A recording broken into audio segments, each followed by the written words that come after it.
Bulletin का आगाज करें। मौसम की बात करें। लाहौर के मुख्तलिफ इलाकों में बारिश हो रही है। शेखुपुरा, रहीम यार खान, कसूर समेत पंजाब के मुतादिद इलाकों में बारिश हो रही है। खैबर पख्तूनख्वा और बलोचिस्तान के कई इलाकों में भी तेज बारिश हुई। महकमा मौसमियात की आज मुल्क भर में बारिश की पेशगोई की गई है। सिंध, वस्ती और जनूबी पंजाब और मशरकी बलोचिस्तान में मूसलाधार बारिश का इम्कान है, जबकि कराची में आज और कल मूसलाधार बारिश हो सकती है। नशेबी इलाकों में अर्बन फ्लडिंग का खदशा भी है। महकमा मौसमियात के मुताबिक मुल्क में मानसून का स्पेल 25 अगस्त तक जारी रहने का इम्कान भी है।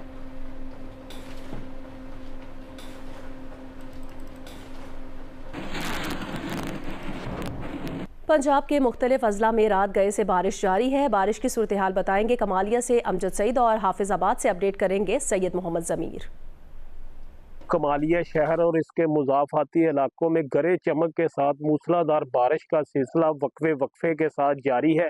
कल से शुरू होने वाली बारिश का सिलसिला अब भी जारी है। 20 घंटे से जायद इस बारिश को हो चुके हैं। बारिश के बायस नशेबी इलाके ज़ेरे-आब आ चुके हैं, जिससे शहरियों को आमदोरफ्त में मुश्किलात का सामना है।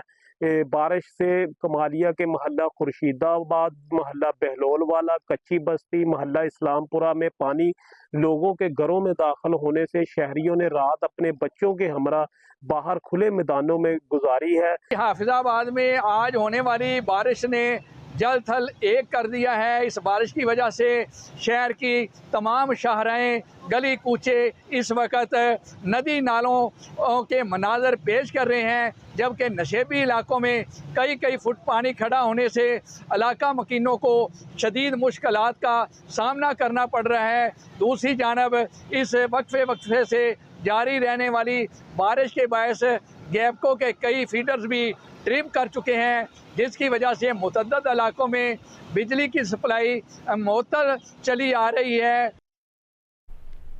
कराची में सुबह से ही बादलों का राज है। महकमा मौसमियात ने कल से शहर में हल्की बारिश की पेशगोई कर दी है। मानसून का स्पेल तेज बारिशों का सबब बन सकता है।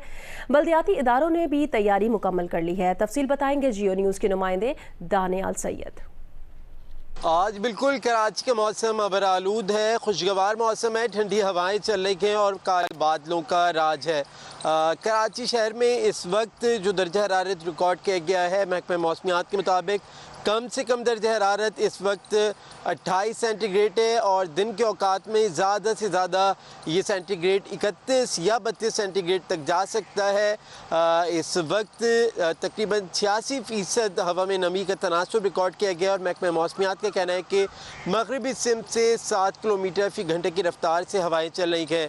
महकमा मौसमियात ने इस बात की पेशन गोई की है कि आज, कल और पीर के दिन तक कराची शहर में कहीं हल्की और कहीं तेज़ बारिशों का इम्कान जाहिर किया गया है और आज सुबह कराची के चंद मकामात पर बूंदाबांदी का भी आगाज़ हो गया है और सुरमई और काले बादलों का इस वक्त कराची शहर में राज देखा जा रहा है। जी। मुल्तान से गुजरने वाले दरियाई चिनाब में पानी की आमद से बेट के इलाके ज़ेरे-आब आ गए हैं। बेट की रिहायशी ज़िलाई हुकूमत की जानिब से रिलीफ कैंप्स की अदम मौजूदगी के बायस अपनी मदद आप के तहत नकल का मकानी करने पर मजबूर हो गए हैं। तफसील बताएंगे जियो न्यूज़ के नुमाइंदे जौदत नदीम। जी, ज़िला मुल्तान से गुजरने वाले दरिया चनाब में पानी जो है उसकी काफ़ी सतह बुलंद हो गई है। मुल्तान में जो दरिया चनाब के इर्द गिर्द बेट के इलाके हैं उनमें दरिया कटाव भी जो है वो जारी है, जिसकी वजह से मुतअद्दिद जो गाँव हैं वो दरिया बुर्द भी हो चुके हैं और जो बेट के इलाकों में रहने वाले जो अफराद हैं उनकी जो जानवर और उनकी दीगर अशिया हैं उसको भी जो है यहाँ पर नुकसान पहुँचने के खदशात जो हैं वो ज़ाहिर किए जा रहे हैं। और जो बेट के इलाकों में रहने वाले अफराद हैं उनका ये कहना है कि हुकूमत की जानिब से ताहाल कोई रिलीफ एफर्ट जो है वो अभी तक शुरू नहीं की जा सकी, जिसकी वजह से उनके जो जानवर हैं और जो दीगर अशिया हैं वो ख़राब होने का भी इंदिया उनकी जानिब से कहा जा रहा है। और उनकी जानिब से ये भी कहा जा रहा है कि जो कुछ लोग तो अपनी मदद आप के तहत जो है वो बेट के इलाकों से शिफ्ट हो रहे हैं पक्के के इलाकों की तरफ। और मुल्तान में अगर दरिया चनाब की बात करते चलें तो अभी तक इसमें फ़्लड की सूरत हाल नहीं है, लेकिन जो बेट के इलाके हैं वो बहुत ज़्यादा ख़तरे के ऊपर हैं और यहाँ पर पानी जो है वो किसी भी वक्त मज़ीद बढ़ सकता है। जी। MOL Pakistan oil and gas company, OGDCL, PPL, POL और GHPL के जॉइंट वेंचर ने सुबह खैबर पख्तूनख्वा के डिस्ट्रिक्ट कोहाट के राजगर 1 में लोकहार्ट फॉर्मेशन से तेल और गैस के नए ज़खायर दरियाफ्त कर लिए हैं। MOL की तरफ से जारी करदा एलामिये के मुताबिक सूबा खैबर पख्तूनख्वा के टल ब्लॉक के इलाकों में इस जॉइंट वेंचर के ऑपरेटर के तौर पर अपना काम जारी रखे हुए हैं। इस कुएं पर खुदाई के काम का आगाज़ रवां साल 9 जनवरी को किया गया था, जिसे कामयाबी के साथ 3774 मीटर गहराई तक खोदा गया। इब्तदाई तखमीने के मुताबिक इस कुएं से रोज़ाना 17.9 मिलियन स्टैंडर्ड मकफ़िट गैस और 153 बैरल तेल हासिल किया जाएगा।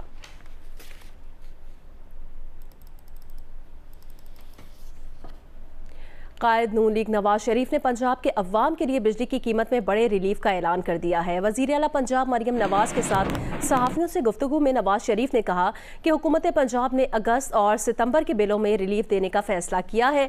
500 यूनिट तक इस्तेमाल करने वालों को 14 रुपये फ़ी यूनिट तक रिलीफ दिया जाएगा। पंजाब हुकूमत के मुख्तलिफ शोबों से 45 अरब रुपये निकाल कर अवाम को रिलीफ देंगे। शहबाज शरीफ को भी बिजली कीमतों में कमी के लिए इक़दामात करें ये हिदायत की हैं। और दौरान गुफ्तगू नवाज शरीफ ने यह भी कहा कि उनका ज़हन बार बार 2017 की तरफ जाता है। उस वक्त महंगाई का नामो निशान नहीं था। वो कल भी कहते थे और आज भी कहते हैं कि उन्हें क्यों निकाला। इसलिए इन्होंने अगस्त और सितंबर के महीनों में बिलों में फौरी रिलीफ फ्राहम करने की कोशिश की है और रिलीफ पैकेज प्रिपेयर किया इन्होंने, और वो रिलीफ जो है ये अपना देंगे, जो कि इंशाअल्लाह 0 से 500 यूनिट कंज्यूम करने वाले जो लोग हैं, बिजली के बिलों में से 14 रुपए जो है वो कम करके बिजली के बिल तैयार किए जाएंगे और लोगों तक वो फिर दिया जाएगा, जो कि एक बहुत बड़ा रिलीफ है। इन्होंने अपने मुख्तलिफ शोबों से जो है वो अपने अखराजात को कम किया है। इन्होंने कटौतियाँ की हैं बहुत सारी जगहों पे, तरक्याती फंड्स को कम करके इस तरफ इन्होंने मुंतकिल किया है। और मैं यही कहना 14 रुपए पर यूनिट बिजली के रेट को कम किया जाएगा। शाबाश मरियम, माशाअल्लाह, अल्लाह ताला कबूल फरमाए, बहुत अच्छी बात है। और ये जितना भी ये रिलीफ है जो हो सका है इन्होंने किया है। वज़ीर आज़म की ज़ेर सदारत हुकूमती ढांचे के हजूम और अखराजात में कमी पर इजलास हुआ है। इजलास में वफाकी हुकूमत की राइट साइजिंग से मुतालिक बनाई गई कमेटी ने तजावीज़ पेश की हैं। कमेटी ने हंगामी बुनियादों पर भर्तियों पर मुकम्मल पाबंदी आयद करने की सिफारिश कर दी। कमेटी ने वजारत उमूर कश्मीर और गिलगित बल्तिस्तान और वजारत सरहदी उमूर को जम करने की तजवीज़ दे दी है। इजलास में 5 वजारतों में 28 इदारों को मुकम्मल बंद किए जाने की तजवीज़ भी पेश की गई है। 5 वफाकी वजारतों में इस्लाहात और 1,50,000 के करीब खाली आसामियां खत्म करने की सिफारिशात की गई हैं। वज़ीर आज़म मियां मोहम्मद शहबाज शरीफ ने कहा कि हुकूमती अखराजात में कमी हमारी तरजीह है। इदारा जाती इस्लाहात का मकसद कौमी खजाने पर बोझ कम करना, अवाम को सहूलत देना है। कारकर्दगी ना दिखाने वाले और कौमी खजाने पर बोझ इदारों को खत्म या उनकी निजकारी की जाए।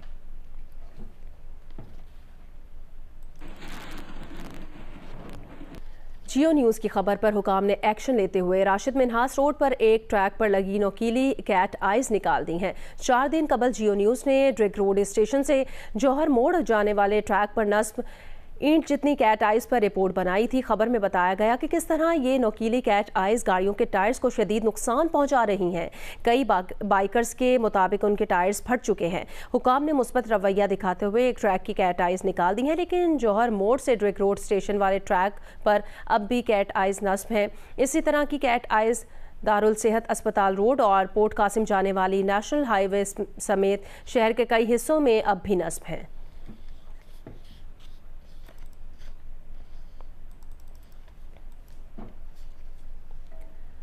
स्पीकर पंजाब असम्बली मलिक मोहम्मद अहमद खान ने कहा कि जनरल कमर जावेद बाजवा किसी सूरत दूसरी एक्सटेंशन नहीं चाहते थे। वो पहली तौसी को गलत और दूसरी को जुर्म करार देते थे। जनरल कमर जावेद बाजवा जनरल साहिर शमशाद को आर्मी चीफ बनाना चाहते थे, ताहम वो जानते थे कि हुकूमत जनरल आसिम मुनीर को आर्मी चीफ तैनात करना चाहती थी। जनरल कमर जावेद बाजवा ने मामला हुकूमत पर छोड़ दिया था। स्पीकर पंजाब असम्बली का तफसीली इंटरव्यू प्रोग्राम जिरगा में देखिए आज शब 10:05 पर जियो न्यूज़ पर। दूसरी मर्तबा की एक्सटेंशन उन्होंने मांगी थी जनरल बाजवा ने। जनरल बाजवा की ये इसरार था और कोशिश थी कि जनरल साहिर शमशाद मिर्ज़ा, इस बात पे था एक बहस, ये मैं ख्वाजा साहब की इस बात को बिल्कुल मुकम्मल तौर पे डिनाई नहीं करता, लेकिन उनकी ये इन्फ्रेंस के वो मुकम्मल तौर पे ख़ुद ये लेना चाहते थे अपना दिस एक्सटेंशन। इस पर तो मैंने उनसे ख़ुद पूछा, मैंने कहा जी, तो उन्होंने कहा कि if first was the mistake second would have been crime. ये जनरल बाजवा ने अपने एक्सटेंशन के बारे में कहा। ये उनके मैं कोट अनकोट कह रहा हूँ। और साथ उन्होंने मुझे ये भी कहा कि I am an old soldier, I have had my time and old soldiers fade away. मेरे पीछे जनरल्स की लाइन लगी है, मैं इंस्टीट्यूशन का बुरा कैसे कर सकता हूँ। एंड आई नो कि गवर्नमेंट चाहती है, प्राइम मिनिस्टर चाहते हैं नंबर 1 को अपॉइंट करना, और वो नंबर 1 जनरल आसिम है।